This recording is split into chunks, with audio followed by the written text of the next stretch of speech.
전도서는 우리에게 잔치집에 가는 것보다 초상집에 가는 것이 더 낫다라고 이야기를 합니다.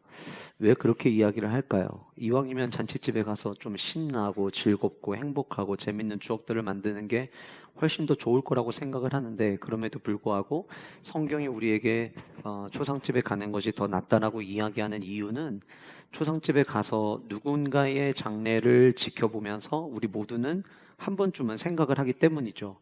나는 언젠가 나도 이 세상을 떠나야 될 텐데, 내가 떠나고 났을 때 나는 많은 사람들에게 어떤 사람으로 기억되어 있을까? 내가 오늘 하루를 살더라도 내가 오늘 하루가 의미 있는 삶을 살기 위해서 나는 어떻게 살아야 될까라고 하는 이 질문은 잔치집에서 하는 질문이 아니라 이 장례 치르는 초상집에서 하는 질문이기 때문에 아마도 지혜를 이야기하는 전도서에서 그렇게 고백하지 않았나 싶습니다. 호랑이는 죽어서 가죽을 남기고 사람은 죽어서 이름을 남긴다라고 이야기를 하는데, 거기서 이야기하는 그 이름을 남긴다는 것이 이름 두 글자 혹은 석자를 남기는 것만을 이야기하는 것은 아닐 것입니다. 이름을 남긴다라고 한다면 그 사람의 삶 속에서 무형의 것이든 유형의 것이든 무형의 것이든 무엇인가를 남겨놓은 것, 그것이 남겨질 때에 이름을 남긴다라고 이야기하리라 생각이 되어집니다. 저와 여러분들은 하나님이 만드신 창조물로서 우리는 이 땅을 살아가면서 하나님 보시기에 어떤 사람이 되어야 될까에 대한 질문을 늘 가지고 살아갑니다.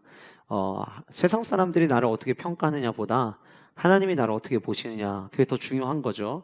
근데 이 말은 어떻게 보면 절반은 맞고 절반은 틀린 이야기라고 생각이 되어집니다. 왜냐하면 하나님 보시기에 바른 삶을 사는 사람들은 결국은 주변에 있는 사람들에게도 바른 삶으로서의 모습을 보여주고 있기 때문이라고 하는 것이죠.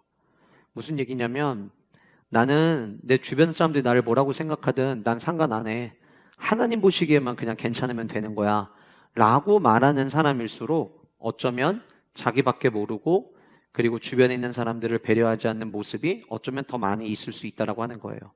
근데 거꾸로 하나님 앞에서 정말 바른 삶을 살기를 원하는 온전한 마음을 가지고 있는 한 사람이라고 한다면, 그 사람 주변에 있는 사람들은 참 이분 좋은 분이구나, 가슴 따뜻한 분이구나, 은혜 있는 분이구나 라는 고백을 하게 된다라고 하는 것입니다.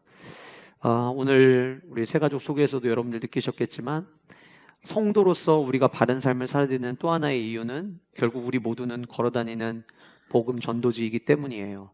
그래서 내가 어떤 사람으로 기억되느냐라고 하는 것은 굉장히 중요하다고 생각이 되어집니다. 지난주 예배가 끝나고, 그리고 이제 이번 주에 등장하는 이 사도행전 20장에 있는 이 말씀을 묵상해 내려가는데 별로 재미가 없었어요. 왜냐하면 본문의 내용이, 오해하고 듣지 마세요, 어떻게 목사가 성경을 재미없다고 이야기할 수 있어, 그런 의미가 아니라 오늘 말씀의 내용이 뭐 특별한 에피소드가 없어요.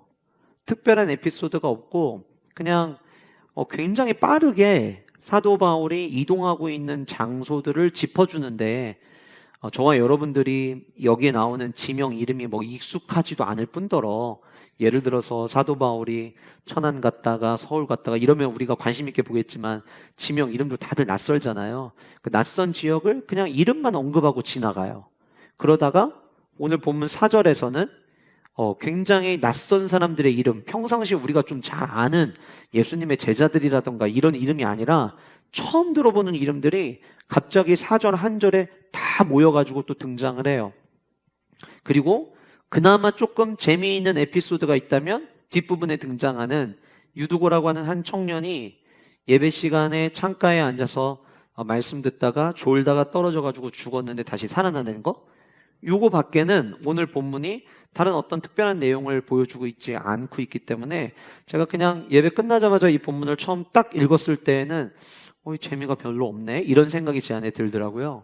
그런데 조금 주의를 기울이고 이 말씀을 묵상하게 됐던 계기는 4절에 언급되어지는 굉장히 낯선 7명의 사람들 때문이었어요.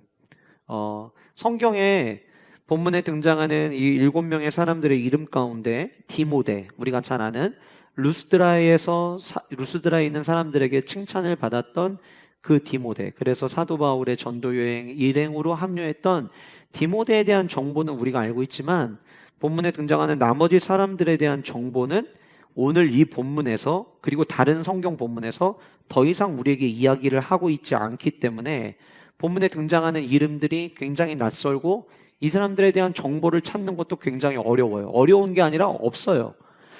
그럼에도 불구하고 성경은 왜 이 이름을 남겨놓았을까라고 하는 질문을 한번 던져보게 되었던 거예요. 그냥 책도 아니고 소설책도 아니고 수필책도 아니고 어떤 하나의 시집도 아니고 우리가 흔히 생명의 말씀이라고 이야기하는 이 성경책에 이 이름을 기록해 놓았다고 한다면 분명 우리에게 뭔가를 던지려고 하는 메시지가 있지 않을까라는 생각을 해보게 된 거죠.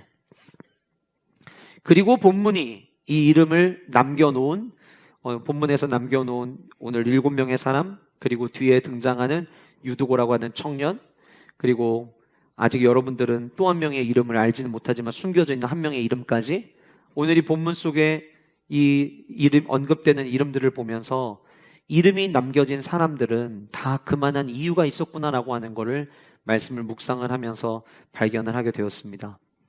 저는 오늘 여러분들과 함께 말씀의 은혜를 나누면서 오늘 또 하나님은 저와 여러분들에게 뭔가를 들려주기를 원하셔서 그리고 우리가 살아가는데 힘이 되게 하시려고 오늘 이 예배를 허락하셨고 우리 모두가 주의 말씀 앞에 섰는데 오늘 이 말씀을 통하여 저와 여러분 모두가 이름을 남겼던 그 사람들처럼 하나님 우리도 그 삶을 살기를 원합니다. 결단하고 고백하는 은혜의 시간이 될 수 있기를 간절히 소원합니다. 사실 저는 지금 예배를 인도를 하면서 굉장히 참 뭐라고 할까요? 되게 좀 여러 감정이 들어요, 지금 사실은. 그리고 원래 오늘 부르기로 했던 찬양도 올라오기 직전에 그냥 좀 나는 찬양하리라 이 찬양을 좀 부를 마음을 주셔서 찬양을 했는데 여러분들 어떤 마음으로 지금 예배 임하고 계신지 모르겠지만 저는 지금 이 순간순간이 굉장히 감격스러워요. 하나님 앞에 예배를 드릴 수 있다는 거, 그리고 같이 말씀을 읽을 수 있다는 거, 여러분들이 말씀에 주목하고 있다는 거, 전 이 모든 게 하나님이 우리에게 주신 은혜라고 생각이 되어집니다. 그래서 저와 여러분 모두가 오늘 이 예배의 자리에서 헛되이 은혜를 받지 않고 내게 주시는 하늘의 은혜로 받으시는 축복의 주인공들 되시기를 간절히 소원합니다. 1절의 말씀을 보시면 아까 말씀드린 것처럼 재미없는 이야기가 나옵니다. 소요가 그침에 이렇게 시작을 합니다. 본문에서 소요가 그쳤다라고 이야기하면 지난주에 있었던 일을 여러분들 떠올리시면 돼요. 에베소, 아데미 신전이 있고 아데미 여신상이 있었던 바로 그 도시에 복음이 들어갔고 그리고 약 2년이 넘는 시간 동안 사도 바울은 열심히 에베소에서 복음을 전하게 되면서 많은 관광객들이 올 때마다 아데미 신전에 들어가고 아데미 여신상을 사가지고 갔는데 언젠가부터 복음이 들어가기 시작하면서부터 사람들의 관심이 여신상을 사가는 것보다 복음 듣는 거에 관심이 많아지기 시작을 했고 그러다 보니까 매출이 급감하게 되었죠. 은장색이었던 데메드리오가 이거를 그냥 넘어갈 수 없다. 그래서 함께 은장색 같은 역할, 같은 직업을 갖고 있는 사람들을 선동을 해가지고 우리가 이 사도 바울 때문에 이렇게 하다가는 우리 전부 다 망한다. 그리고 우리만 망하는 게 아니라 이 에베소, 누구나 다 알고 있는 에베소의 아데미 여신의 위험이 떨어진다. 이거는 우리가 그대로 두면 안 되겠다. 그래서 시위를 하게 됩니다. 극장 2만 5천 명이 모이는 그 어마어마한 극장에 사람들을 모여놓고 그곳에서 시위를 하게 된 거죠. 오늘로 이야기하면 안티크리스찬들이 2만 5천 명이 모여 있었던 거예요. 그리고 그곳에 사도 바울은 들어가서 뭐라도 이야기를 하려고 했지만 가까이에 있는 사람들이 사도 바울을 말리고 그래서 사도 바울은 더 이상 그곳에서 복음을 전할 수가 없게 되었고 그 모든 소요를 서기장이 나와서 잠잠하게 하면서 소동이 일단락된 것이 지난주 우리가 함께 나눴던 말씀이었습니다. 그 소요가 그침에 바울은 제자들을 불러 권한 후에 작별하고 마게도냐로 갔다라고 성경은 이야기를 합니다. 늘 바울의 패턴이죠. 복음을 전하다가 벽을 맞이하게 되면 그러면 그때는 회피하기 위해서 다른 곳을 가는 게 아니라 하나님이 이곳이 아닌 다른 곳에서도 내게 맡겨주실 사역이 있어서 막으시나 보다라고 생각하고 장소를 옮긴 것처럼 사도 바울은 또다시 장소를 옮기게 됩니다. 마게도냐로 가게 되는데요. 1절에 마게도냐로 갔다라고 하는 그 마게도냐 지역을 좀 기억을 해주시고요. 2절에 그 지방으로 다녀가며, 그러면은 그 지방은 마게도냐에 속해 있는 지방이겠죠. 그 지방을 다녀가며 여러 말로 제자들에게 권하고, 그 다음 어디에 이르렀냐면 헬라에 이르렀다라고 이야기를 합니다. 그리고 그 헬라에서 석 달 동안 머물러 있다가 배를 타고 수리아로 가고자 할 때에 유대인들이 자기를 해하려고 공모함으로 마게도냐를 거쳐 돌아가기로 작정하였다. 이렇게 이야기를 하고 있어요. 1절부터 3절까지의 이 내용을 지도를 보면서 잠깐 설명을 드리겠습니다.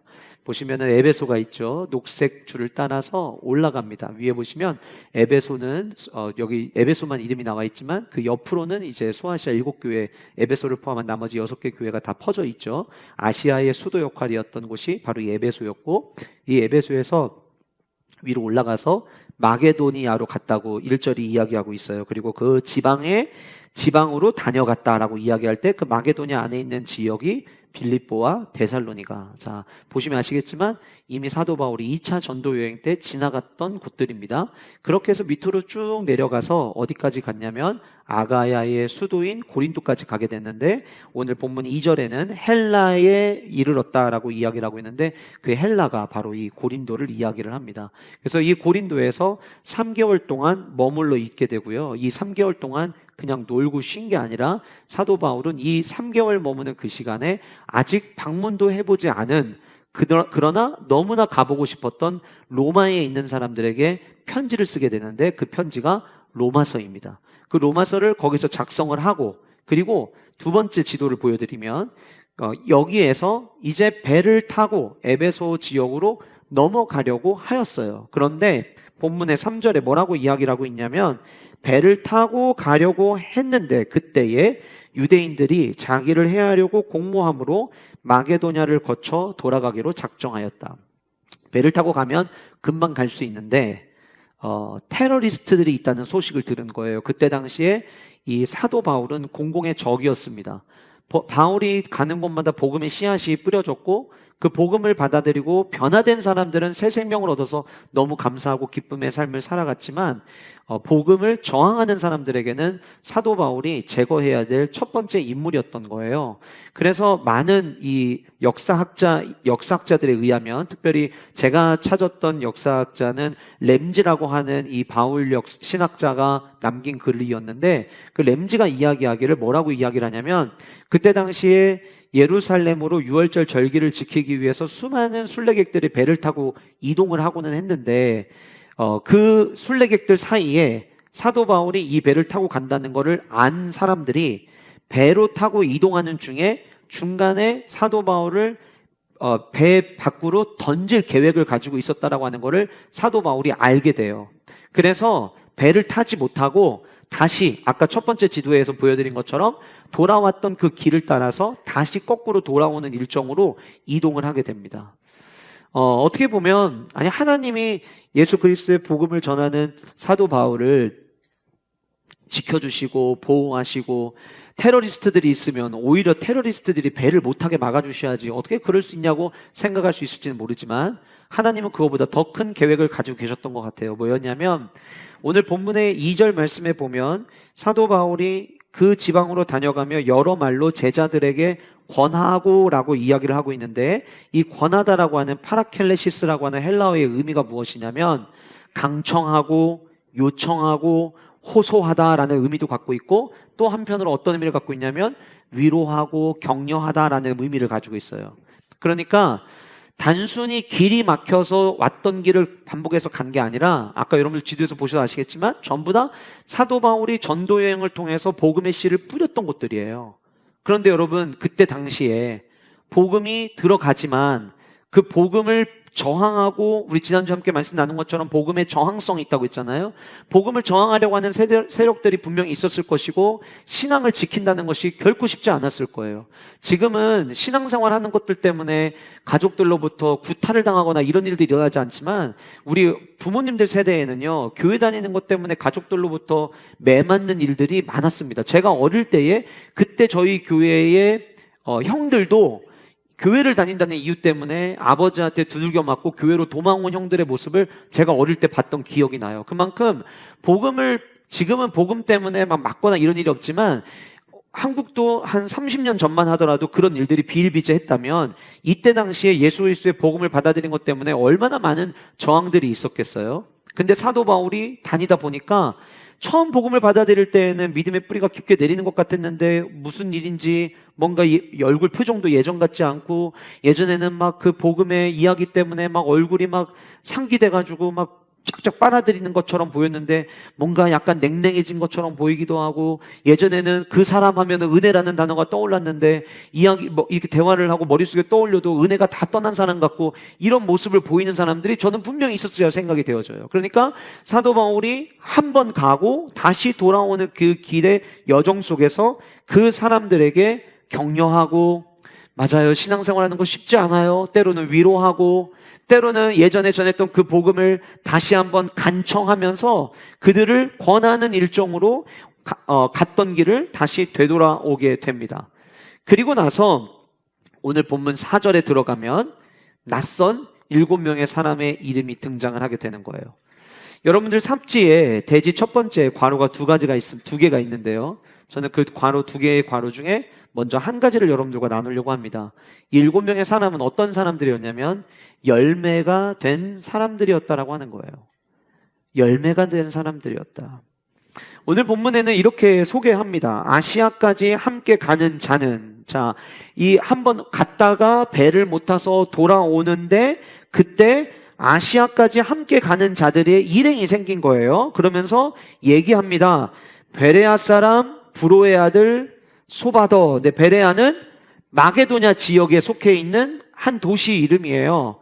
그리고 데살로니가 지역의 대표로서 아리스다고와 세군도라는 이름이 등장을 하고요.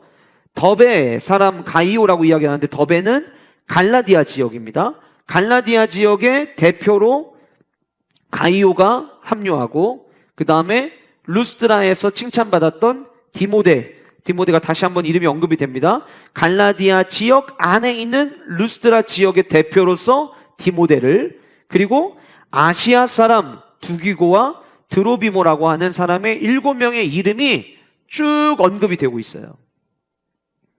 모든 이 등장하는 곳은 사도 바울이 복음을 전했던 곳이었어요. 사도 바울이 복음을 전했고 씨를 뿌렸어요. 그런데 지금 이들이 이 교회의 대표성을 가진 인물들이 된 거예요. 이들이 왜 함께 움직이게 되었느냐는 제가 잠시 뒤에 여러분들과 나누겠지만, 이들에게 맡겨진 역할이 있었어요. 근데 그 역할이 결코 가볍지 않은 역할이었고, 그 역할을 맡으려면 그래도 모든 성도들에게 신뢰가 되어지고 믿음이 가는 사람들이어야만 했는데, 그들의 이름이 오늘 본문에 등장을 하고 있더라라고 하는 거예요. 지나가면서 때로는 하나님이 막으시는 것 같아서 지나가면서 뿌렸던 씨앗들이었는데, 시간이 지나서 이제 그 한 교회를 대표하는, 때로는 믿음직스럽고 때로는 듬직한 열매가 되어 있었던 사람들, 그들이 오늘 본문에 등장하는 그 7명의 사람들이었던 거죠. 누가 이름을 남기느냐? 결국은 열매가 있는 사람들이 이름을 남기게 되더라라고 하는 거예요. 여러분, 우리는 마태복음 13장에서 예수님께서 들려주신 씨 뿌리는 비유를 우리는 기억하고 있습니다.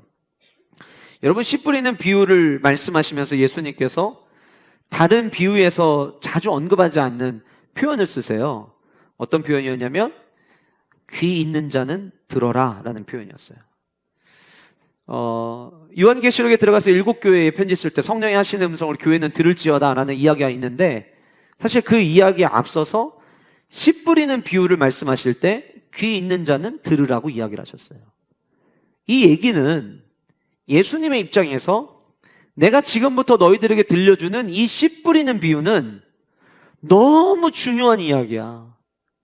너희들이 귀가 있다면, 너희들이 나를 따라가는 제자의 삶을 살아가기를 원한다면 내가 하는 이 이야기를 귀 잘 기울여서 들어야 된다. 그리고 주신 말씀이 씨 뿌리는 비유였어요. 우리가 잘 아는 대로 씨 뿌리는데 어떤 씨는 돌에 떨어지기도 하고 길가에 떨어지기도 하고 어떤 씨는 가시덤불에 떨어지기도 합니다. 아니, 씨를 좀 한 곳에다가 좋은 곳에다 좀 뿌려주지. 아니, 도대체 씨를 어떻게 뿌렸길래 그렇게 어떤 씨는 길가에 떨어지고 어떤 씨는 가시덤불에 떨어지는 거냐고 여러분들이 반문할 수 있겠지만, 그때 당시에는요, 이 허리춤에다가 바구니 하나를 담고 씨를 담은 바구니를 가지고 다니면서 그냥 쭉쭉 뿌리는 거예요. 그러니까 어떤 씨는 길가에 떨어지기도 하고 어떤 씨는 돌 위에 떨어지기도 하고 어떤 씨는 가시덤불에 떨어지기도 했던 거죠. 예수님께서 이 씨 뿌리는 비유를 말씀하시면서 길가에 떨어진 씨는 새들의 밥이 되었다라고 이야기하세요. 날아다니는 새들이 길가에 떨어져 있는 그 씨앗을 보고 와가지고 먹는다는 거죠. 어떤 씨는 돌밭에 떨어져 있는데 돌밭에 떨어진 씨는 시간이 조금 지나면 싹이 나오는 것 같지만 뿌리를 깊게 내리지를 못해서 금방 말라버리게 된다. 어떤 씨는 가시덤불에 떨어지게 되는데 그 가시 때문에 잘 자라나는 기운을 얻지를 못해서 그냥 그대로 끝난다. 근데 어떤 씨는 좋은 땅에 떨어지게 되는데 좋은 땅에 떨어진 그 씨에 대해서 더 이상 얘기 안 하고 뭐라고 얘기를 하시냐면 100배, 60배, 30배의 결실을 거둔다라는 이야기를 하세요. 귀 있는 자는 들어라. 예수님은 생명의 말씀이 우리의 삶 가운데 뿌려졌을 때에 우리가 좋은 밭으로 준비가 되어 있으면 100배냐 30배냐가 중요한 게 아니라 결실을 맺는다라는 이야기를 우리에게 들려주고 계시는 거예요. 근데 이 비유를 이야기를 하시고 난 다음에 이 비유에 대한 설명을 그 뒷부분에 이야기를 하시죠. 어떤 씨가 길가에 떨어진다라고 하는 것은 악한 자들이 그 말씀을 내 마음에 품지 못하도록, 쉽게 말하면 영적인 회방꾼들이 우리 주변에 붙어가지고 그거는 교회에서 하는 얘기야. 그런 얘기를 왜 들어? 야, 어떻게 말씀대로 다 살아? 이런 악한 사람들의 이야기 때문에 말씀에 뿌리를 내리지 못하는 사람들이 어떤 사람들이냐? 길가에 있는 사람들과 같다.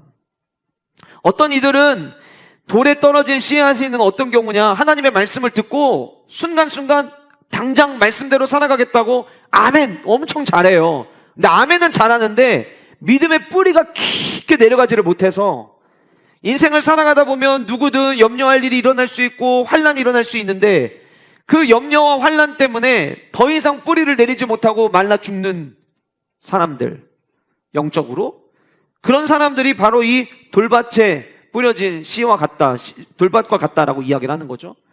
그리고 가시떨기에 대한 이야기를 하면서 가시가 뭐냐? 가시는 세상의 염려와 세상의 유혹, 그 세상의 염려와 유혹이 말씀을 막아서서 더 이상 말씀의 열매를 맺지 못하게 하는 것이라고 예수님은 부연 설명을 하셨어요. 결국은 좋은 밭은 우리의 삶 가운데 악한 사람들이 와서 영적으로 회방을 놓아도 그것을 이겨낼 수 있는, 좋은 밭은 말씀을 듣고 아멘만 잘하는 것이 아니라 지난주 우리가 함께 말씀 나눴던 것처럼 행동하는 신앙이 뒤따라져서 우리의 삶 가운데 때로는 염려할 일이 있고 환난의 일들이 있다 할지라도 날마다 믿음의 뿌리를 깊게 내리는 사람들, 결국 좋은 땅이라고 하는 것은 세상이 우리에게 주는 수많은 유혹이 있지만 그 유혹을 말씀으로 이겨내는 사람들이 결국 좋은 밭, 좋은 땅에 속한 성도들이다라고 하는 거예요. 그리고 그런 사람들의 삶에는 반드시 결실이 있다.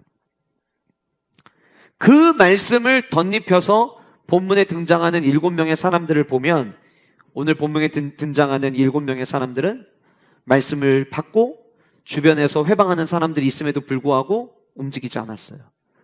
내게 주신 이 예수 그리스도의 십자가의 복음만이 유일한 길이고 진리요 생명이라고 하는 확고한 믿음이 있었던 사람들이 오늘 본문에 등장하는 7명의 사람들이었던 거예요. 저항하는 사람들이 너무나도 저항하는 힘이 너무 컸어요. 그럼에도 불구하고 그러면 그럴수록 믿음의 뿌리를 깊게 내리기 위해서 말씀으로 돌아가고 기도의 자리를 지키고 성도들과 함께 교제하면서 예배의 자리를 쌓았던 사람들이 바로 오늘 본문에 등장하는 7명의 사람들이었겠죠. 그리고 수많은 유혹이 왜 없겠습니까? 이들이 지나갔던 도시들마다 아가야, 고린도 같은 경우에 그 음란했던 그 도시 얼마나 많은 유혹이 있었겠어요. 그러나 유혹이 몰려온다 할지라도 예수 그리스도의 십자가 붙잡고 싸워서 이겼던 사람들. 그래서 어느덧 처음에는 드러나지 않았지만 시간이 지나면 지날수록 한 교회를 대표할 수 있는 듬직한 열매로 세워진 사람들이 오늘 본문에 등장하는 7명의 사람이었다라고 하는 거예요. 우리 모두는 생명의 씨앗을 마음으로 받았습니다. 이제는 우리가 좋은 밭 되어서 열매를 거둬야 합니다. 저는 우리 영가족 모두가 신앙생활하고 5년이 지나고 10년이 지나고 20년 지나는데 주변으로부터 교회 맨날 허구한 날 교회 다니면 뭐하냐? 라는 말 듣는 분 아무도 안 계셨으면 좋겠어요. 정말 바른 성도, 도대체 저 성도는 어느 교회를 다니기에 작년이 다르고 올해가 다르냐고 주변에 있는 분들로부터 칭찬 듣는 우리 모든 영가족들 되시기를 주님의 이름으로 축복합니다. 한번 따라 하실까요? 주님, 좋은 밭 되게 하여 주옵소서. 좋은 땅 되게 하여 주옵소서. 그래서 여러분들이 때때로 내 마음이 하나님의 말씀을 받아들이지 못하는 묵은 땅과 같은 마음이 된 것 같다라고 느껴지면 그때그때마다 땅을 기경하셔야 되는 거예요. 왜요? 기경하면 좋은 땅 되면 열매가 맺혀지기 때문이라고 하는 것이죠. 그런데 오늘 본문에 등장하는 7명의 사람들은 열매만 맺혀졌던 사람들이 아니었어요. 열매가 되어서 은혜를 전달하는 사람들이었더라라고 하는 거예요. 뭘 전달했다고요? 은혜를 전달하는 사람이었다. 여러분, 오늘 본문에 바울이 지금 이동을 하는데 이들이 함께 움직입니다. 왜 움직였느냐? 이유가 있었어요. 고린도전서 우리 16장 3절과 4절 말씀을 같이 우리 화면 보시면서 같이 읽어보도록 하겠습니다. 시작. 내가 이를 때 너희가 인정한 사람에게 편지를 주어 너희의 은혜를 예루살렘으로 가지고 가게 하리니 만일 나도 가는 것이 합당하면 그들이 나와 함께 가리라. 자, 고린도서 16장 3절 4절에서 은혜를 예루살렘에 가지고 가게 하리니 이렇게 이야기했어요. 만일 나도 가는 것이 합당하면 그들이 나와 함께 가리라. 그래서 지금 함께 가는 거예요. 그러니까 뭘 전달하기 위해서 간다고 얘기하고 있냐면 은혜를 전달하기 위해서 간다라고 이야기하고 있거든요. 근데 이 은혜가 뭐냐? 고린도후서 8장 1절과 2절에 이 은혜가 뭔지를 설명합니다. 계속해서 같이 읽겠습니다. 시작. 형제들아, 하나님께서 마게도냐 교회들에게 주신 은혜를 우리가 너희에게 알리노니 환난의 많은 시련 가운데서 그들의 넘치는 기쁨과 극심한 가난이 그들의 풍성한 연보를 넘치도록 하게 하였느니라. 교회의 시작은, 태동은 예루살렘이었습니다. 이미 우리가 사도행전, 작년에 계속 사도행전 말씀 봤기 때문에 나눴던 말씀인데요. 예루살렘에서 교회가 시작이 되었는데, 여러분, 예루살렘 교회에 문제가 있었던 게 있었죠. 그 문제 때문에 7명의 집사를 세웠는데 혹시 기억하시나요? 어떤 문제였죠? 구제의 문제였죠. 구제해야 될 대상이 너무 많았던 거예요. 그래서 히브리파 사람들, 헬라파 사람들, 팔은 안으로 굽는다고 자꾸 뭔가 자기 사람들만 더 챙기는 것 같이 느꼈던 사람들이 이거 좀 문제가 있다 제안을 했고, 사도들이 우리가 이 구제하는 일을 놓칠 수는 없는데, 이것도 너무 중요한 일이기 때문에 놓칠 수 없는데 우리가 이 일을 집중할 수가 없으니 이 구제하는 일을 맡을 사람을 세우자. 그래서 성령과 지혜가 충만한 7명의 사람을 세웠던 거죠. 당시 예루살렘에는 수많은 순례객들을 포함해서 그 지역에 머물고 있는 사람도 있었지만 흩어져 있던 유대인들이, 디아스포라가 몰려와서 여행 삼아 왔다가 거주해가지고 정착하게 된 경우들이 적지 않았어요. 그러다 보니까 예루살렘에는요, 늘 구제해야 될 대상들이 많았어요. 교회가 재정이 많아도 재정이 한계가 있는 상황에서 구제될 사람들이 계속 많아지면 재정은 계속 줄어들게 되겠죠. 예루살렘 교회 역시 마찬가지였습니다. 구제될 사람들이 많아지다 보니까 교회의 재정이 가면 갈수록 어려워지기 시작을 했어요. 그 이야기를 듣고 사도 바울이 전도 여행에서 왔던 그 지역들을 되돌아가면서 이 예루살렘 교회에 대한 소식을 전하게 돼요.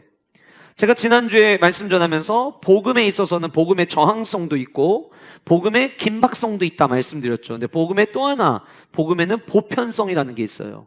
뭘 의미하는 거냐면, 여러분들 오늘 예배 후에 이제 지역 전도하러 나가실 텐데, 지역 전도하러 나가시면 우리 교회를 소개하시겠죠.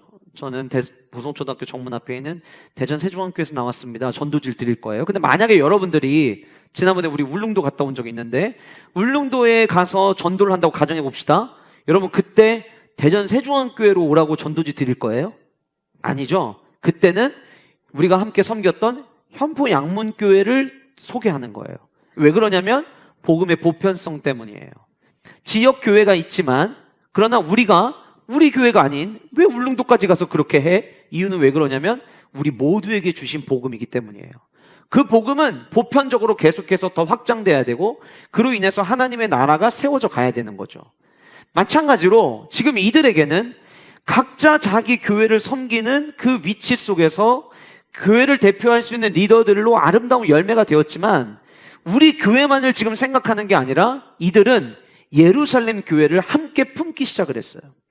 그래서 그 예루살렘 교회를 돕기 위해서 고린도후서 8장 2절의 말씀에 나와 있는 것처럼 그들을 위하여 풍성한 연보를 넘치게 하기 위해서, 다시 말씀드리면 구제 헌금을 배달하는 역할을 누가 한 거냐면 이 7명의 사람들이 한 거예요. 지금이야 그냥 휴대폰으로 보내주면 되죠. 그런데 그때 당시에는 성도들이 우리 예루살렘 교회가 구제로 인해서 많이 어렵다고 하는데 우리가 도와줍시다. 그 헌금을 하면 그 헌금을 직접 가지고 가는 거예요. 뭐를 제일 많이 염려할까요? 배달사고 중간에 가져가다가 어디로 가버릴 수도 있잖아요. 그러면은 여러분, 이 7명의 사람들은요, 이 사람은 절대 그럴 일이 없어. 이 사람은 내가 지켜봤는데 복음이 들어온 이후부터 이 사람은 늘 신실했어. 이 사람은 끝까지 우리가 전달해준 구제헌금을 잘 전달할 거야. 그렇게 많은 사람들에게 인정받을 뿐더러 복음의 열매가 됐던 사람들이었는데, 근데 제가 유독 관심 있게 봤던 건 뭐냐면 그들이 전달한 것이 연보, 오늘날로 이야기하면 구제헌금인데, 성경은 그것을 구제헌금을 전달하기 위해 갔다고 이야기를 하지 않고 고린도전서 16장에서도 고린도후서 8장에서도 은혜를 전달하기 위해 갔다라고 이야기하고 있더라라고 하는 거예요. 여러분, 구제헌금도요, 은혜 있는 사람이 전달해야 아름답게 남겨지는 거더라고요. 구제헌금 갖다 주면서 생색내거나 구제헌금 전달하면서 막 거창하게 우리가 이거 하려고 얼마나 애썼는 줄 아냐고 만약에 그런다고 한다면 아무런 은혜가 되질 않을 거예요. 구제헌금을 전달할 때에도 결국 어떻게 전달해야 되냐면 은혜로 전달해야 된다고 하는 거예요. 오늘 본문에 등장하는 그 7명의 사람들은 하나님이 우리 공동체에 주신 그 은혜, 우리에게 채워주시고 넘치게 하신 은혜가 너무 감사해서 그 은혜를 교회를 대표해서 함께 전달하기 위해서 이동했던 사람들이었다고 하는 거예요. 누가 이름이 남겨지느냐? 열매가 되어 은혜를 전달하는 사람이 남겨진다라고 하는 거예요. 저는 우리 영가족들의 삶 가운데 복음의 씨앗으로 말미암아 열매 맺혀지기를 소원합니다. 그러나 그 열매에서 끝나는 게 아니라 열매를 은혜로 전달할 수 있는, 그야말로 은혜가 필요한, 은혜를 가득 입은 우리 영가족들 되시기를 주님의 이름으로 축복합니다. 복음의 열매가 되어 함께 교회를 세우려 했던 바로 7명의 사람들, 그들에게는 늘 은혜가 있었어요. 지금 나에게는 복음의 은혜가 있는가? 나에게는 그 예수 그리스도의 십자가, 그 피 묻은 십자가가 오늘 또 나를 살아가게 하고 있는가? 나 같은 죄인이 용서함 받아서 예배할 수 있음이 오늘 또 나에게 감격이 되고 있는가? 예배를 드릴 수 있음이 은혜가 되면은요, 그의 삶은 굳이 말하지 않아도 은혜로 가득합니다. 그런데 죄송하지만 나 오늘 또 예배 드리러 가줄게, 오늘 또 내가 헌금 하해 줄게, 절대 은혜가 되지 않습니다. 열매가 된 사람은요, 내게 맡겨진 어떠한 사명을 감당하더라도 보는 이들로 하여금 저 사람이 우리에게 구제연금을 갖다 준다고 보이질 않고 은혜를 나눠주고 있다라고 느껴집니다. 그런데 열매가 되지 않으면은요, 나는 은혜를 준다고 얘기하고 있고 나는 열매라고 이야기하고 있지만 받는 사람들은 겉과 속이 다른 사람이라고 판단할 수도 있을 거예요. 그래서 우리는 늘 점검해야 합니다. 나는 지금 은혜의 삶을 살아내고 있는가? 저와 여러분들이 예수 그리스도의 그 십자가의 복음을 힘입어 은혜의 삶을 살아내는 축복의 주인공들 되시기를 주님의 이름으로 축복합니다. 두 번째로 누가 이름이 남겨지냐면 맡겨진 사명의 끝까지 충성된 사람이 이름이 남겨집니다. 그 사람의 이름은 바로 누가입니다. 오늘 본문에는 누가라는 이름이 등장하지 않습니다. 그런데 등장하지 않는 이름을 제가 꺼낸 데에는 이유가 있었습니다. 20장 5절 말씀을 보시면 4절에서 7명의 이름을 다 언급을 하고 난 다음에 5절에서 그들은 먼저 가서 드로아에서 우리를 기다리더라 라고 이야기를 합니다. 그리고 6절에서도 우리는 무교절 후에 빌립보에서 배로 떠나 닷새만에 드로아에 있는 그들에게 가서 이레를 머무니라 라고 이야기가 나와요. 여기 우리라는 단어가 등장을 합니다. 우리 성도님들이 말씀 들으실 때 정말 집중해서 말씀 들으시고 그리고 또 설교하면서 제가 좀 특별하게 이렇게 설명한 것들을 잘 기억하시는 분들은 아마 어렴풋이 기억을 하실 텐데, 제가 사도행전 말씀을 쭉 작년부터 말씀을 이어 내려오다가 성경에 우리라고 하는 이 단어가 처음 등장했을 때 오늘 본문이 여기가 우리라는 단어가 처음 등장하는 곳입니다라고 여러분들에게 소개해드린 적이 있어요. 그게 언제였냐면 사도행전 16장을 살펴볼 때였어요. 사도행전 16장의 이 사건 앞에는 사도 바울이 바나바와 함께 이제 갈라디아 지역으로 전도하러 가고 또 그런 과정에서 마가 요한이 떠나가고 난 다음에 계속 이제 이 갈라디아 지역, 루스드라 지역, 더베까지 막 이렇게 복음을 전하게 되잖아요. 그 복음을 다 전하고 난 다음에 그리고 나서 이 복음의 탄력을 받은 사도 바울이 아시아 쪽으로 내려와서 복음을 전하기를 원했는데 사도행전 16장에 보시면 예수의 영이 허락하지 않았다라는 거 아마 다들 기억하실 거예요. 그래서 성령님이 막으심으로 말미암아 아시아 지역으로 내려오지를 못하고 있을 바로 그때에 우리가 잘 아는 마게도냐 환상이 16장에 등장을 하죠.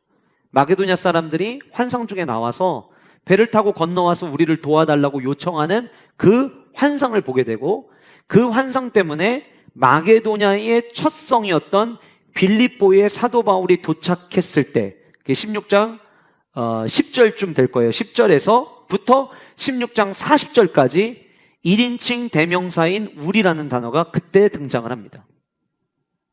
그래서 그때 제가 설명하면서 그렇게 말씀드렸죠.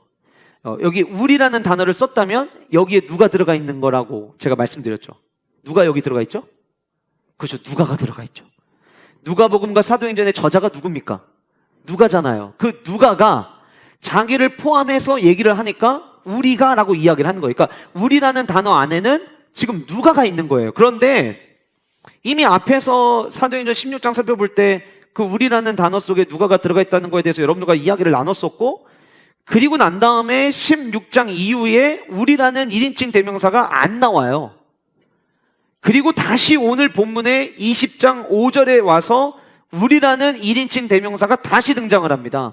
자, 그러면 그동안 이 우리의 주인공인 누가는 어디서 뭘 하고 있었느냐라고 하는 거예요.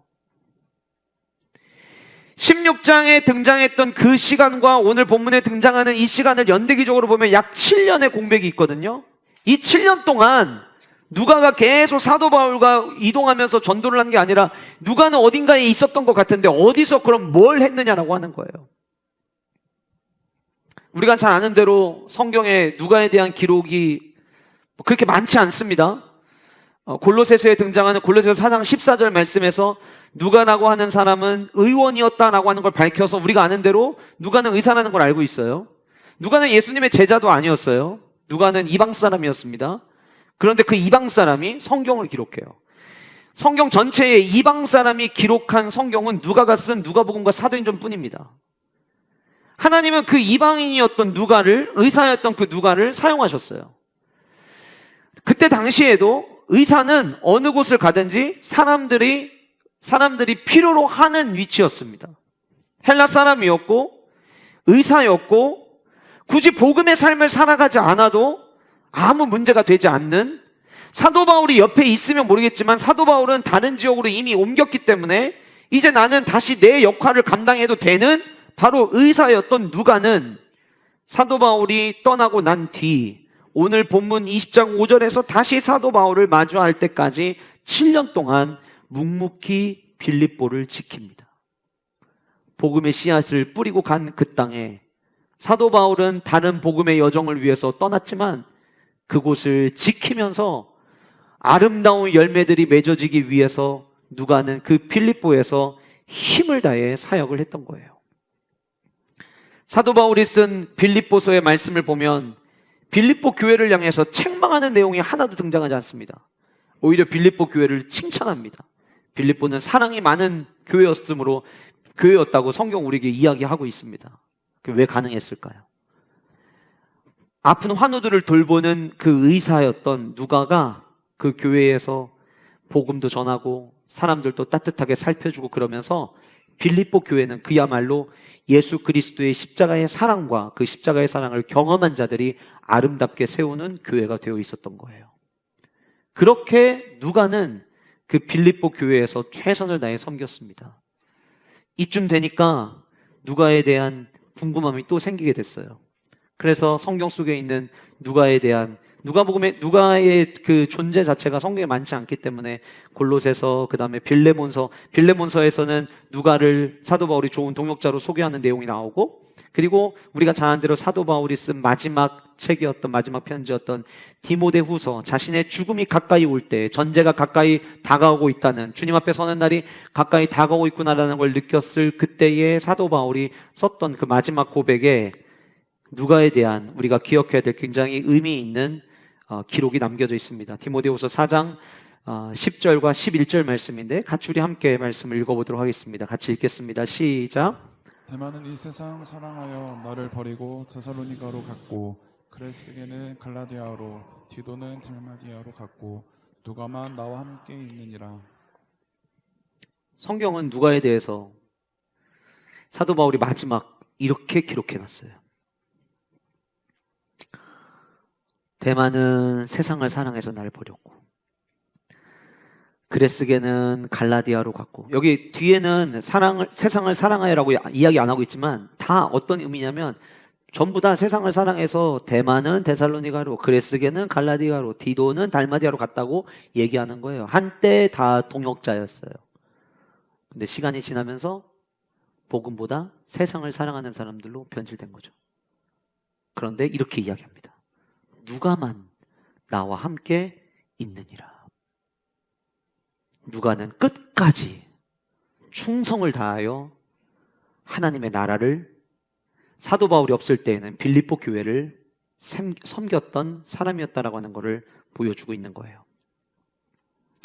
2세기에 쓰여진 누가복음을 소개하는 소개문에 누가에 대해서 이렇게 정리가 되어 있더라고요. 누가는 수리아 안디옥 출신의 직업 의사였다. 그는 또한 사도들의 제자였으며 후엔 바울을 수행하여 그가 순교하기까지 같이 다녔다. 바울이 순교할 때까지 같이 다녔다는 거예요. 누가는 아내도 자녀도 없이 일심으로 주님만 섬겼으며 84세의 나이로 베오디아에서 성령에 충만하여 잠들었다. 사도 바울이 순교할 때 그 끝까지만 같이 다닌 게 아니라 누가복음의 저자를 소개하는 그 소개문에 누가는 성령에 충만하여 잠들은 사람으로 기록하고 있어요. 일시적 충성은 누구나 할 수 있습니다. 일시적 헌신은 누구나 할 수 있습니다.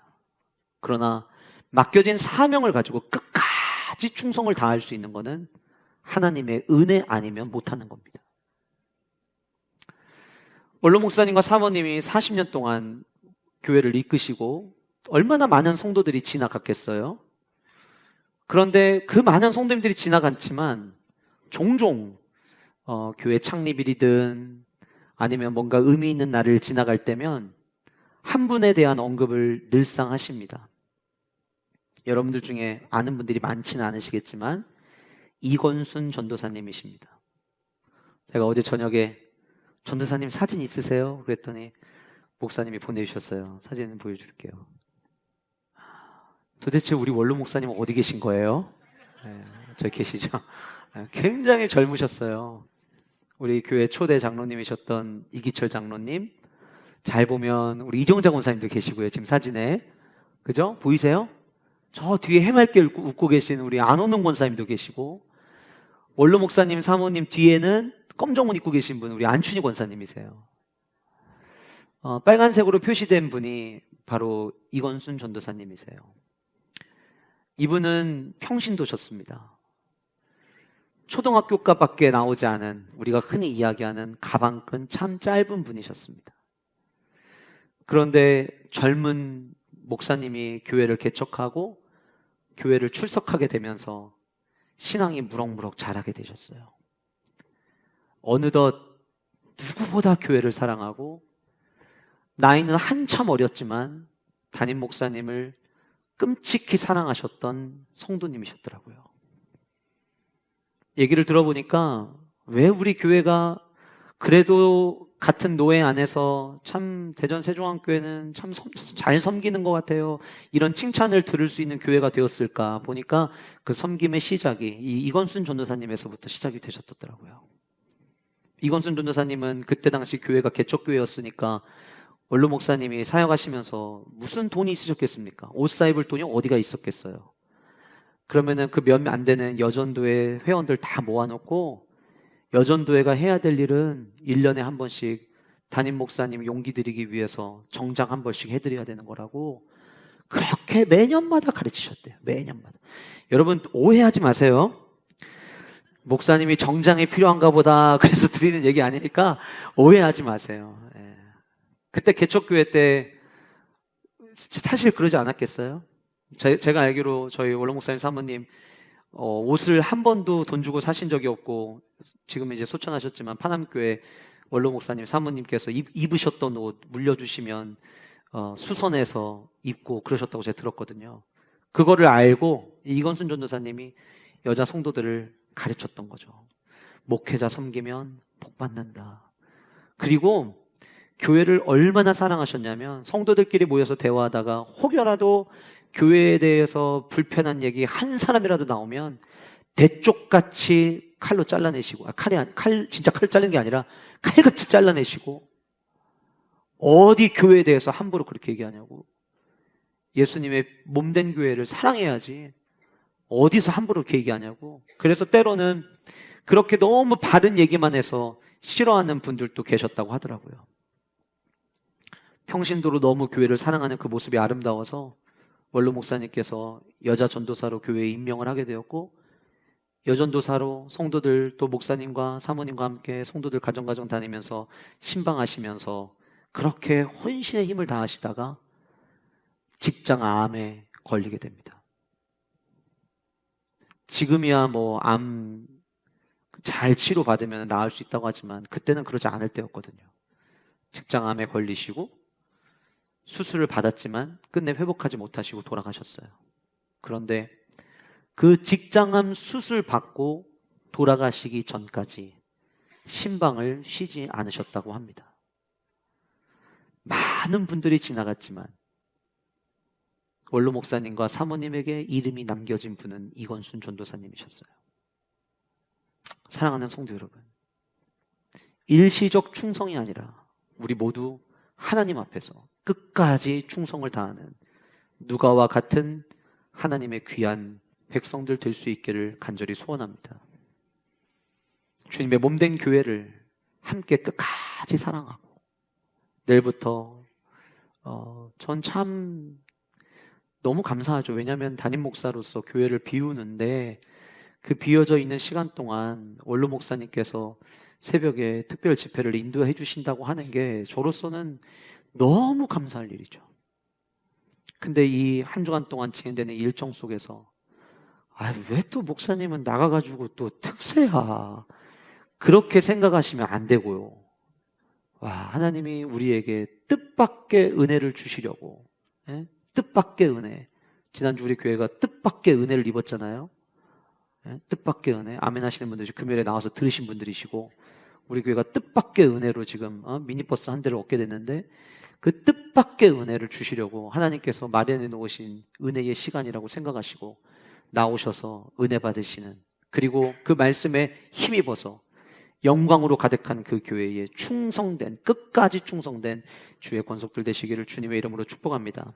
마지막 세 번째로 이름이 남겨지는 사람은 어떤 사람이냐? 역경의 삶이지만 위로를 주는 사람, 바로 유두고입니다. 유두고. 자, 6절까지 이야기가 나오고 난 다음에 7절에 그 주간의 첫날 이렇게 이야기하는데, 그 주간의 첫날 그러면 안식 후 첫날이거든요. 당시 안식일이 토요일이었으니까 안식 후 첫날이면 오늘의 주일이에요. 그래서 우리가 지금 오늘 우리가 일요일 혹은 주일이라고 이야기하는 이 날 우리가 예배하는 것이 이때부터 시작된 전통이었다라고 하는 것을 볼 수 있는 단서가 되는 구절이 바로 이 20장 7절 말씀이에요. 그 주간의 첫날에 우리가 떡을 떼려 하여 모였더니라고 이야기를 하는데, 이 떡을 떼다라고 하는 헬라어가 클라우라고 하는 헬라어를 쓰고 있는데, 이 단어는 으깨어 부서뜨리다라는 의미를 갖고 있어요. 이 단어가 어디에 쓰였냐면 십자가 위에서 예수님의 몸이 찢겨졌다라고 이야기할 때 오늘 본문에 사용되는 헬라어 클라우가 사용이 됩니다. 그러니까 지금 이들이 주일 저녁, 주일 오후에 성찬을 하기 위해 모인 거예요. 여러분, 지금도 루터교 같은 경우는 모든 예배 시간마다 성찬식을 합니다. 그러니까 성찬을 한다는 것은 우리를 위하여 죽으신 예수 그리스도의 찢기신 살과 피를 기념하는 거죠. 당시에 이 초대교회에 그렇게 예배를 드렸던 하나의 예배의 패턴이었던 것 같아요. 그래서 그들이 떡을 떼려고 모였는데, 그날이 어떤 날이었냐면 바울이 계획이 있었어요. 어떤 계획이냐? 이튿날 떠날 계획을 가지고 있었어요. 바울, 열정의 사역자였어요. 열정의 사역자였던 바울이 이제 이 지역을 떠나야 돼요. 떠나야 되니 마지막까지 해주고 싶은 얘기가 얼마나 많았겠습니까? 저는 이제 갔다가 다시 오니까 영원히 가는 게 아니니까 좀 이따가 끝나겠지만, 만약에 제가 어디로 간다 그러면 저도 아마 똑같이 하나라도 더 여러분들 듣고 가게 하려고 아마 여기 나오는 것처럼 계속 말을 강론할지도 몰라요. 보니까 뭐 하나라도 더 주려고 그들에게 강론하기 시작을 하는데, 성경에 뭐라고 이야기하냐면 밤중까지 계속되었다. 그러니까 오후에 모이기 시작을 했는데 밤까지 계속 됐다는 거예요. 사도 바울도 절박한 심정이었고 듣는 이들도 이제 더 이상 사도 바울의 메시지를 들을 수 없다는 생각 때문에 끝까지 자리를 지켰던 것 같아요. 우리가 모인 윗다락, 여기 8절에 보면 우리가 모인 윗다락에 등불을 많이 켰다고 했는데, 윗다락이라고 하는 이 단어는 마가의 다락방에서 쓰였던 단어와 마찬가지로 그 건물 구조에서 가장 위층을 이야기를 하는 거예요.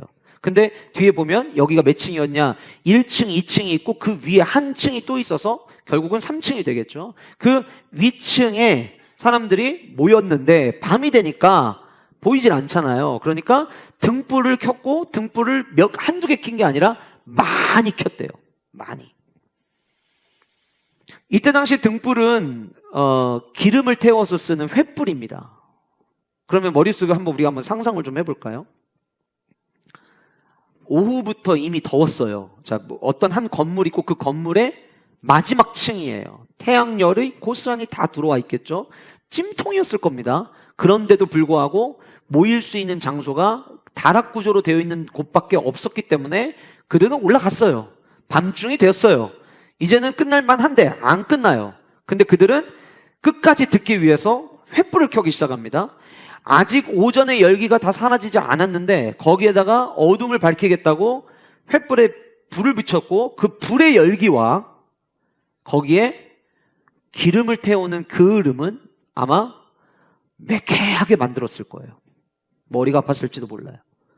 지난번 산상기도 갔는데 곳곳에다가 모기향을 피워놨더라고요. 근데 우리 사역자들이 저를 얼마나 배려했는지, 제가 앉아서 찬양인도하는 그 자리에 입을 열 때마다 모기향이 막 성령 임재하듯이 막 빨려 들어가는데 얼마나 힘들었는지 몰라요. 모기는 안 물렸지만 아마 횃불은 더 하지 않았을까요? 그런 상황에 한 청년 이름이 등장을 합니다. 유두고라는 청년이 창에 걸터 앉아 있다가 깊이 졸았어요. 바울이 강론하기를 더 오래, 안 끝나요. 계속 한 거예요, 계속. 결국에 졸음을 이기지 못해서 3층에서 떨어지건을 일으켜보니 죽었는지라. 자유주의 신학자들은 죽은 게 아니라 기절했던 것이다, 이렇게 이야기를 해요. 저는 생각을 한번 해보세요, 여러분. 창틀에 걸터 앉아있다가 떨어졌으면 내가 뛰어내린 게 아니라 떨어진 거잖아요, 졸다가. 예? 졸다가 떨어졌으면 분명히 상체부터 떨어졌을 것이고, 그렇게 3층에서부터 머리부터 꼬꾸라져 떨어졌는데 기절하는 게 더 기적 아닐까요? 전 자유주의 신학자들에게 거꾸로 그렇게 묻고 싶어요. 게다가 여러분, 우리가 이렇게 예배드리다 만약에 성도님 한 분이 갑자기 쓰러지면은요, 먼저 옆에 있는 분들이 집사님, 권사님 왜 그래? 이렇게 하겠지만 그 얘기를 들으면 누가 여기서 제일 먼저 움직이실까요? 홍 장로님이죠. 의사가 계시면 일단은 뛰어가보게 되는 거예요. 당시에 저자인 누가는 의사였습니다. 근데 그 의사가 기록하기를 죽었다라고 이야기를 했어요. 여기 한 청년이 나와요. 유두고라는 청년이에요. 이 청년에 대한 이야기를 좀 해보려고 합니다. 제가 송태근 목사님, 서울 3.1교회 담임하신 송태근 목사님 쓰신 책을 읽다가 이 유두고에 대한 정리를 해놓으신 걸 보고 굉장히 제가 인상 깊게 봤는데, 유두고라는 이름이 헬라어로 유티코스라는 발음을 갖고 있는데, 이 유티코스라는 이름은 당시에 의미는 운이 좋다라는 의미를 갖고 있지만, 당시에 이 별 볼 일 없는 사람들, 노예, 종들에게 쉽게 붙이던 이름이었다고 해요. 그 주장을 뒷받침할 수 있는 게, 여러분들 9절에 보시면 유두고라 하는 청년이라고 이야기를 할 때 이 청년에서 쓰는 헬라어는 네아니아스라는 단어로 말 그대로 젊은 사람을 의미하는 단어인데요. 12절에 가시면 사람들이 사랑하는 청년을 데리고 갔다라고 할 때 나오는 청년은 헬라어 파이스라는 단어를 쓰는데, 이 파이스의 의미가 종노예라는 의미예요. 그러니까 그 주장이 타당한 것 같아요. 유두고는 결국 누구였냐면 종이었어요. 그런데 매우 젊은 청년 종이었어요. 노예는요, 쉬고 싶은 시간에 못 쉽니다.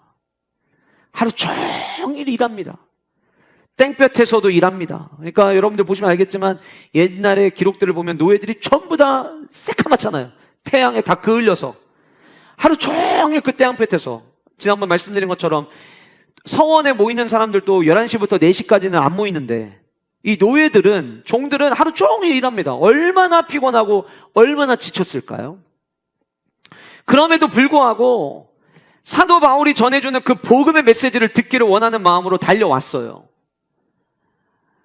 일 끝나고 와서 보니까 이미 많은 사람들이 모여 앉아있고 자기가 앉을 자리가 없습니다.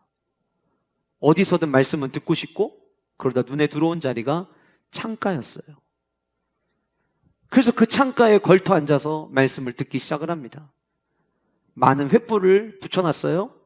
그 많은 그을음은 창문을 통해서 바깥으로 빠져나갈 겁니다. 그 연기가 빠져나가는 그 한복판에 걸터 앉아서 말씀을 듣는데, 하루 종일 땡볕 아래에서 일하고 지친 몸을 이끌고 와서 내가 이 말씀 놓치면 안 되는데, 내가 이 말씀 놓치면 안 되는데, 그 간절한 마음을 갖고는 있으나 어느 순간 나도 모르게 졸음이 온 거예요. 가끔 이 본문 가지고 이제 이야기하면서 예배 시간에 졸면 죽습니다 이제 이러는데, 너무 극단적인 설교 같아요, 제가 보기에는. 물론 어떤 목사님이 그런 얘기는 하더라고요. 예배 시간에 와서 여러분들 피곤한 몸 이끌고 와서 졸아도 괜찮아요. 근데 이거는 기억하세요. 바울은 살릴 수 있지만 나는 못 살립니다. 어떤 분이 그러셨다고 해요. 그래서 그런지 여러분들은 안 조세요. 근데 보세요, 여러분. 그 피곤한 몸을 이끌고 와가지고서는 하나라도 말씀을 듣고 그러면 졸 수 있죠. 그리고 졸다가 우리 이렇게 주일 1부, 2부 때는 조는 분들 거의 안 계시는데, 점심 먹고 올라와서는 종종 조시는 분들 계시거든요. 근데 이 졸면서 설교 듣는 짬바가 있으시다 보니까 졸아도 안 좋은 것처럼 졸아가지고 어떤 분 뒤에서 보면은 넘어지실 것 같은데, 넘어질 것 같은데, 넘어질 것 같은데 하는데 그때 기가 막히게 또 리듬 타서 올라오는 분들이 있어요. 계속 졸다가 거의 45도까지 갔는데 마치 알고 있었다는 듯이 이렇게 올라오는 분들이 있단 말이에요. 그 마지막까지도 균형을 놓치지 않는 분들. 그 균형감을 유두고에게 줘서 떨어지기 직전에 큰일 날 뻔했네 하고 깨게 하셨어야지. 우리 하나님도 너무하시다. 어떻게 떨어져 죽게 하냐. 그런 생각이 들지 않아요? 유두고가 떨어져서 죽습니다. 그리고 바울이 뛰어내려갑니다. 그 위에 엎드렸다라고 이야기를 하고 있는데 이 엎드렸다라고 하는 이 단어가 이 똑같은 헬라어가 쓰인 곳이 있어요. 사도행전 11장 15절인데 같이 화면 보면서 한번 읽어보실까요? 같이 읽겠습니다. 시작. 내가 말을 시작할 때 성령이 그들에게 임하시기를 처음 우리에게 하신 것과 같이 하는지라. 임하시기를 이 단어가 엎드려라는 단어랑 똑같이 쓰였어요. 저는 그래서 어떻게 느껴졌냐면 마치 사도 바울이 엎드렸지만 그 엎드려진 위에 성령이 임하셔서 이 죽은 유두고를 살리는 하나님의 놀라운 역사처럼 저는 보였어요. 다행이죠. 그래도 말씀 듣는 자리에서 예배 드리러 왔다가 말씀 들어왔다가 누구 하나 죽으면 얼마나 영광 가렸겠어요? 아마 그들도 그렇게 생각해서 떨어졌을 때 쫓아 내려가가지고 어떻게 사람을 죽게 놔둘 수 있냐고, 하나님이 살아계시면은 우리에게 주신 복음이 만약에 진짜 예수님이라면 말씀을 듣다가 떨어져도 살아나야지 어떻게 이 청년 이렇게 죽게 하냐고. 누군데 유두고야 유두고. 야, 쟤는 참 복도 없다 복도 없어. 어릴 때부터 노예로 살다가 그렇게 평생 고생 그 온갖 고생을 당하더니 결국에는 말씀 들어왔다가 졸아갖고 떨어져 죽네. 아이고 이렇게 불쌍한 인생. 어쩌면 주변에서 이런 소리들이 막 들렸을 거예요. 근데 사도 바울이 가서 얘기합니다. 떠들지 마라. 생명이 그에게 있다. 근데 여러분, 그 여기까지는 너무 좋잖아요. 너무 다행이잖아요. 사도 바울이 결국은 내려가서 그 위에 엎드렸을 때 이 유두고가 살아났다는 게. 근데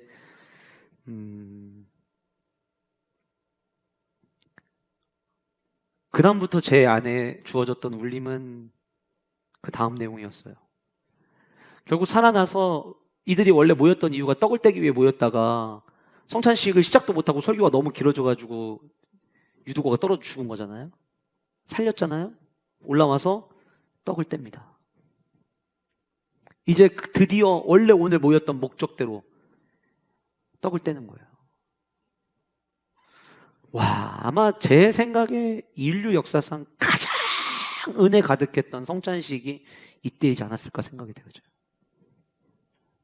떡을 떼면서 주면서 예수 그리스도께서 우리를 위해 죽으시고 주님은 다시 살아나셨습니다. 여러분들 눈으로 목격한 것처럼 유두고를 살리시듯 예수 그리스도의 복음은 우리를 살립니다. 떡을 나눴을 거예요. 그래서 머릿속에 막 상상했을 때 이 성찬식이 얼마나 은혜로웠을까를 생각하고 그 은혜가 날이 새기까지 이어졌어요. 그런데 이제 마지막에 울림은 12절이에요. 우리 12절 같이 한번 읽어보실까요? 같이 읽겠습니다. 시작.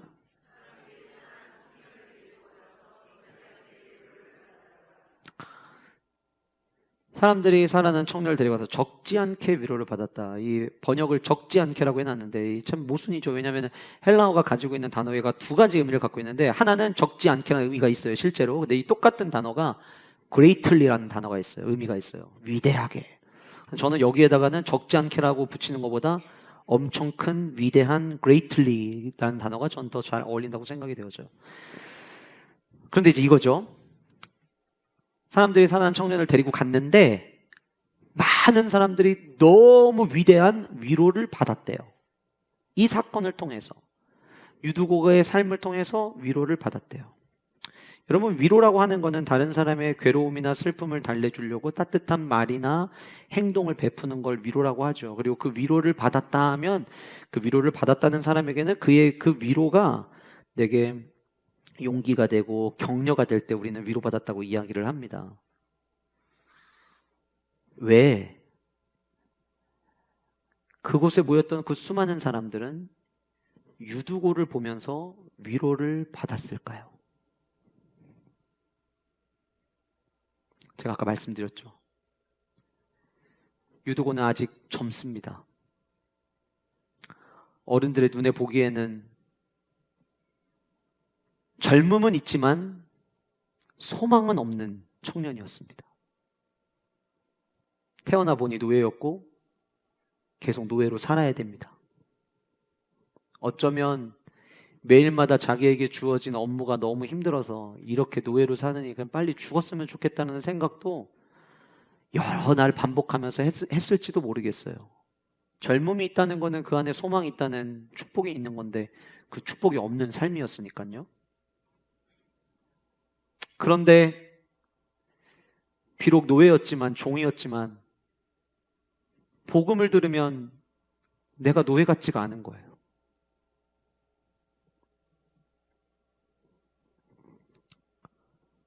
늘 들어왔던 이야기는 넌 별 볼 일 없어. 넌 보잘것 없어. 넌 왜 태어나냐? 차라리 너같이 태어날 거면 안 태어나게 낫겠다. 이런 얘기를 들으면서 노예로 살아왔는데 복음 앞에 섰을 때는 노예가 아닌 거죠. 복음을 맞이하고 나면 세상 그 어느 누구보다 내가 너무 귀해요. 그게 너무 좋았어요.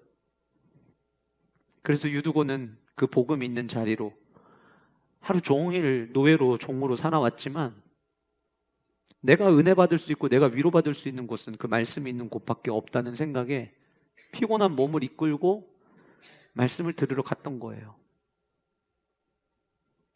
그런데 그 피곤이 너무 힘들어서 잠깐 졸게 되고 죽었죠? 그가 죽었을 때 주변에 있는 사람들이 떠들었던 그 소리는 참, 쟤 진짜 지질이 복도 없다. 아유, 그래. 근데 저렇게 노예로 사느니 죽는 게 나을 수도 있어. 이런 얘기들이 주변에 들렸을 거예요.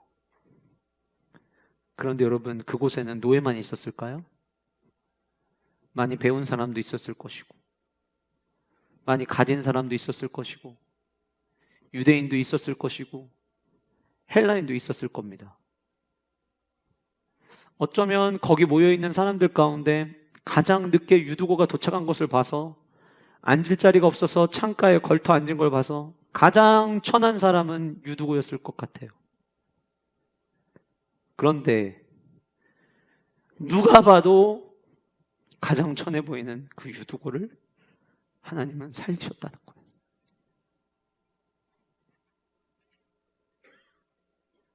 그게 그들에게 위로가 됐을 것 같아요.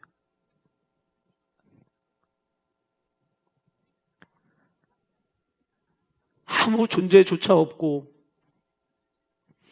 살다가 없어져도 기억하지 않고 애도해 줄 사람 아무도 없을 것 같은 유두고였는데 하나님은 그 유두고를 지켜보고 계셨던 거죠. 그리고 그 유두고를 다시 살리셨어요. 일으키셨어요. 거기 모였던 모든 사람들이 복음을 들으면서 아마 확신을 가졌을 겁니다.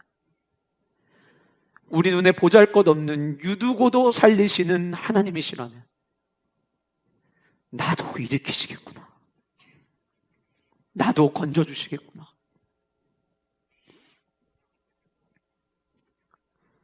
말씀을 준비하다 보니 저도 어느덧 유두고에게 위로를 받고 있더라고요. 왜냐하면 복음을 깊게 경험하면 경험할수록 나라는 존재가 아무것도 아닌 것을 계속 발견하게 되고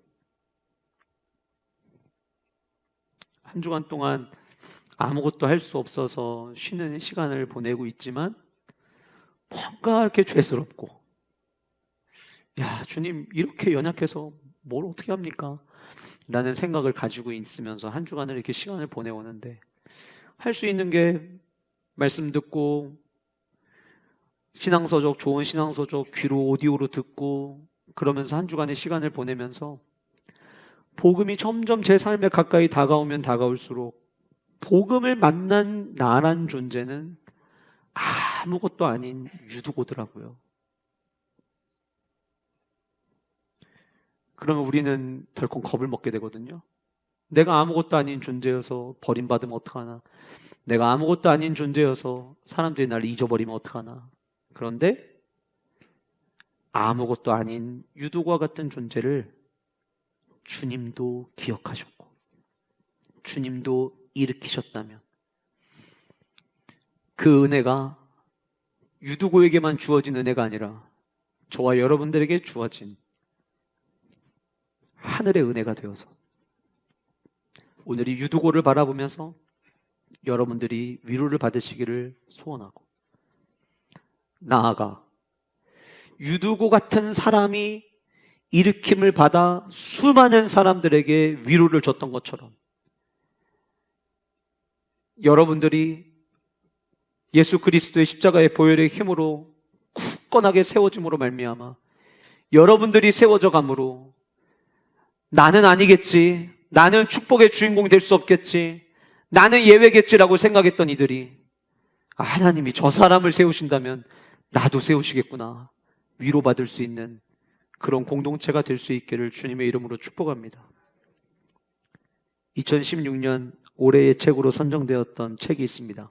백영옥 작가가 쓴 빨간 머리 애니 하는 말이라는 책입니다. 이 책이 많은 사람들에게 위로를 주어서 올해의 책으로 선정이 되기도 했는데요. 그 책 내용 안에 이런 글이 있습니다. 인간이 언제 위로받는 줄 알아? 쟤도 나처럼 힘들구나라는 걸 느낄 때. 왜 나만 겪는 고난이냐고, 왜 우리 집에만 이런 일이 일어나냐고, 때로는 우리가 신세한탄하고 원망할 때가 얼마나 많습니까? 그런데 여러분, 저는 우리 교회 영가족들 보면 참 치열하게 살아가면서 그럼에도 불구하고 복음의 삶을 살아내기 위해서 애쓰는 여러분들을 뵐 때 그 모습에서 저는 위로를 받아요.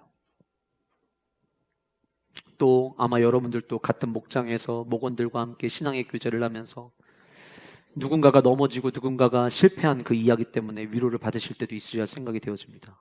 그런 얘기가 있더라고요. 누군가의 성공담은 우리에게 교훈을 주지만 절대 위로가 되진 않는다. 그러나 누군가의 실패담은 우리에게 위로를 가져다 준다. 왜요? 나만 넘어진 줄 알았는데 쟤도 넘어질 줄 아네. 나만 넘어지는 게 아니었네. 그래서 위로를 얻는다는 거예요. 보잘것없어 보이는 유두고를 하나님께서 일으켜 세우셨어요. 하물며 우리는 어떨까요? 저는 오늘 이 예배가 좌절과 절망과 낙심으로 가득한 우리를 주님께서 유두고 일으키시듯이 일으켜주시는 바로 그 시간이 되기를 간절히 소원합니다. 나아가서 일어난 여러분들이 과연 나도 일어날 수 있을까 질문하며 살아가는 이들에게 위로가 될 수 있는 복음의 메신저들 되시기를 주님의 이름으로 축복합니다.